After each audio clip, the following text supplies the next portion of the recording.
शुक्रिया जी। जी, ये शताब्दी वर्ष है और गुरु शिष्य परंपरा भारत में बहुत पुरानी है।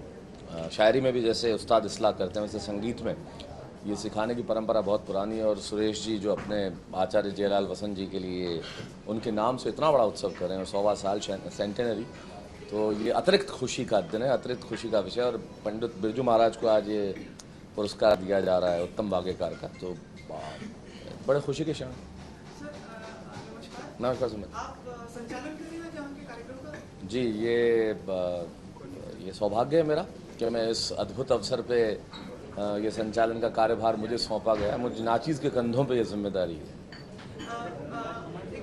कवि के रूप में भी हम लोग बहुत प्रसिद्ध हैं। क्या आपकी तरफ से भी कुछ उपहास विनोद का माहौल रहेगा? देखिए, विनोद का माहौल नहीं है ये, लेकिन हास्य तो जीवन का अंग है ना। संगीत भी आपको मुस्कुराहट तो देता ही है, तो मुस्कुराहट आपको बांटनी चाहिए। लेकिन आज के कार्यक्रम का मयार कुछ अलग है। आज हम संगीत की बात करेंगे, सुर की बात करेंगे, ताल की बात करेंगे, तान की बात करेंगे।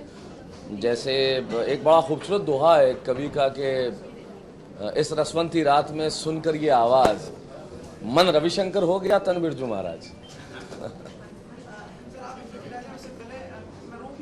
जी। पूरे देश में गधा पच्चीसी भी बहुत चल रही है। कुछ अगर आप अपने शब्दों में अगर कुछ कहना चाहें, इसको किस तरह से देख रहे हैं आप? ओम प्रकाश आदित्य जी की एक कविता है, इधर भी गधे हैं उधर भी गधे हैं, गधों की ही कीमत है। इधर भी गधा खड़ा है उधर भी गधा खड़ा है, जो माइक पे बोले वो सबसे बड़ा है। Thank you so much and once again बहुत बहुत शुभकामनाएं इस पूरे संगीत उत्सव को, इस 100वें साल में।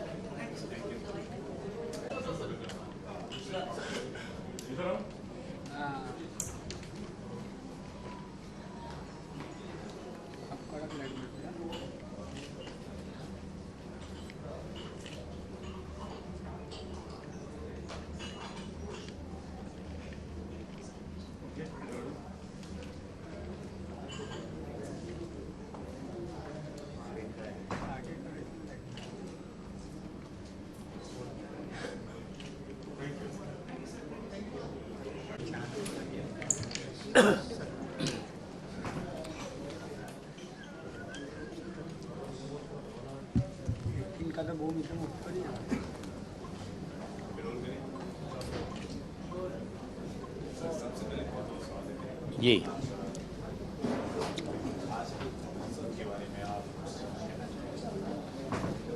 मुझे बड़ी खुशी है कि मतलब उनके गुरुजी जो थे सुरेश भाई के, उनके गुरुजी के नाम से अवार्ड मिल रहा है। ऐसे तो बहुत अवार्ड मिले हैं मुझे, लेकिन ये ख़ास संगीत से भरा हुआ अवार्ड है और मैं बहुत सम्मान के साथ उस अवार्ड को ग्रहण करूँगा। तो इस बात की बड़ी खुशी है। और बम्बई से बहुत प्यार है मुझे, तो ऐसे महाराष्ट्र से मैं बहुत प्यार करता हूँ, क्योंकि बहुत बचपने से मैं इस भूमि पर नाचा हूँ और यहाँ के प्रशंसक मुझे बड़े प्यारे हैं और मुझे बहुत उन लोगों का प्यार मिला है।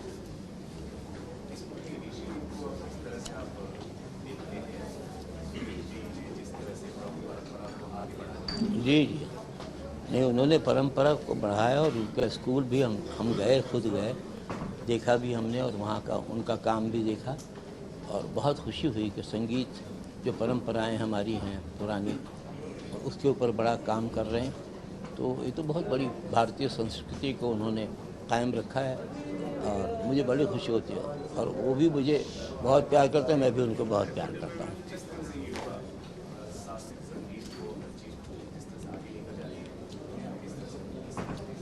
देखिए, शास्त्रीय संगीत तो हम लोग के बिल्कुल परंपरा में गुथा हुआ है और परंपरा में गुथा होने की वजह से हम लोग सब उसी का गुणगान करते हैं और उसी को प्रणाम करते हैं कि वो परंपरा में हमने जन्म लिया, हमारे साथ पुश्तें बीत गई।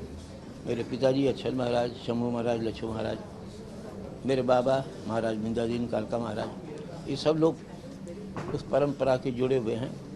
मैं बहुत भाग्यवान हूँ कि मेरा जन्म उसमें हुआ उसी घर में, और मैं उनका पोता कहलाता हूँ, महाराज महाराज का बेटा हूँ और मैं उनका शागिर्द हूँ। लिहाजा मैं उनका ध्यान करते हुए बहुत बड़े प्यार से मैं और बहुत श्रद्धा के साथ ये सम्मान को मैं ग्रहण करूँगा। ये कहते बहुत खुशी बात आनंद। धन्यवाद। बहुत बधाई आपको, शुभकामनाएं आपके इस पुरस्कार के लिए। बहुत बहुत शुक्रिया, बहुत बहुत सब लोगों का, यहाँ के सभी लोगों का, उनके सहयोगियों का, सुरेश भाई के सब सहयोगों को भी बहुत हम शुभकामना करते हैं और ईश्वर करे ऐसे ही परंपरा को बढ़ाते जाएं और हम बार बार आएँ और हम बार बार। जीवन में सबसे सुखदायी क्षण कौन से लगते हैं आपको अपने जीवन में? बस जब परंपरा का जिक्र होता है और क्लासिकल नृत्य और संगीत का जिक्र होता है तो मैं तो बेहद खुश हो जाता हूँ और एकदम मेरे मन में एकदम मतलब हर्ष के आंसू आने लगते हैं, क्योंकि परंपरा ही हमारी सब कुछ बिल्कुल ये रहा है स्थिर रूप से, और मैं चाह रहा हूँ कि उसके साथ मैं जुड़ा रहूँ हरदम। फिल्मों में भी आपने नृत्य सिखाया है, सबसे प्यारा प्रेम वाला शिष्य कौन रहा है आपका? अब ऐसे तो देखिए पूरे दुनिया में हमारे शिष्य बहुत हैं और सबका मुझे बहुत स्नेह मिलता है, और ख़ास करके बंगाल और महाराष्ट्र। मैं बंगाल को माँ कहता हूँ, महाराष्ट्र को पिता कहता हूँ, तो वो मेरे दिल में बसा हुआ है। दोनों जगह की बहुत इज्जत करता हूँ। आपके जीवन के ऊपर एक फिल्म बनाने की बात हो रही थी, उपयुक्त है? आपको लगता है कि इसकी अनुमति है आपकी तरफ से कि आपके जीवन में एक फिल्म बने? एक बार चंद्रा साहब ने बनाई थी और रिलीज़ नहीं हुई थी, और बहुत मेहनत की हमने उसमें, पर आशा करते हैं कि जो अच्छी तरह से समझदारी के साथ करेंगे हमारे। बल्कि मैं संजय जी को भी बहुत बधाई देता हूँ कि उन्होंने अपनी फिल्म में एक नंबर तो ऐसा दिया है कि जो क्लासिकल डांस को लिया उन्होंने, देवदास में भी किया, बाजीराव मस्तानी में किया। तो मैं बड़ा मुझे अच्छा लगता है कि कम से कम एक नृत्य हिस्सा क्लासिकल का हो तो कितना अच्छा होगा, भारतीय संस्कृति को जाहिर करता है। कौन अभिनेता उपयुक्त होगा अगर आपके जीवन में फिल्म बनती है जो आपके किरदार का अभिनय कर पाए? ऐसे कहना तो बड़ा मुश्किल होगा, क्योंकि उनको ये क्लासिकल डांस से जानकारी भी होनी चाहिए और थोड़ा सा अभ्यास भी करना पड़ेगा। अभ्यास तो करना पड़ेगा। फिर भी एक कोई नाम तो याद आता हो?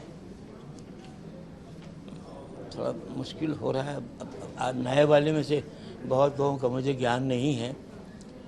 अब पुराने में होते गोविंदा जी थे, उनके मदर जो थी ठुमरी गाती थी, मैं उनको दीदी कहता था, और मैं भी ठुमरी गाता हूँ।